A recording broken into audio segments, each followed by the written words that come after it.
Well, London's Olympic organisers have been keen to tout the economic legacy of the Games, and a deal for UK developer Delancey Estates and Qatar's sovereign wealth fund to buy the Athletes' Village has bolstered those aims. But is investing in Olympic infrastructure really the route to strong returns? Well, joining us now to help answer that question, Stuart Corbyn, Chairman, Qatari DR Delancey Athletes' Village Operations. Stuart, thanks for coming along. So, Thank you. Why have you made this investment? Because we believe that it's a worthwhile investment in the long term. It's an exciting area, and it will be even more exciting as the years go by. Now, tell us what happens to this development once 2012 Olympics is out of the way and it becomes a residential operation. What happens at that point? Well, the immediate thing is that some of the facilities that have been put in place for the athletes themselves get taken out, and completion of all the flats with kitchens, etc., that gets completed as well, and so handover to us will be from about the middle of 2013, going through to the end of that year. And at that point, are they sold, rented?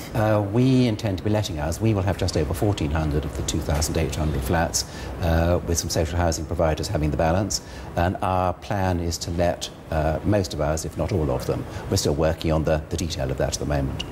What does the market look like for renting out those properties? We've heard a great deal about the state of the housing sector in the UK, but it seems that demand in London and the South East is still pretty strong.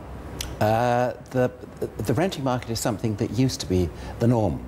Over the last 25 years, it has become possible to let again in the open market because of a change of legislation, and people are getting used to the idea now. The starting point, obviously, is that people make properties available for rent, and the response has been positive, and our expectation is that that will continue.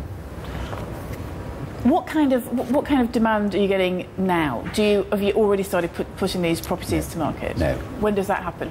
We won't start that until after the Olympics have completed and we get closer to taking possession of them.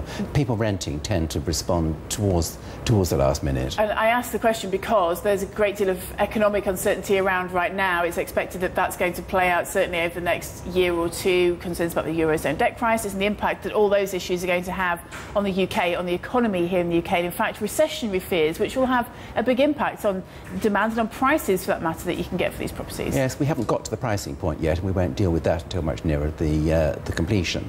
But housing is something that is in short supply across the country as a whole, and certainly in London. This is providing new accommodation. We think that there will be a strong market when the time comes.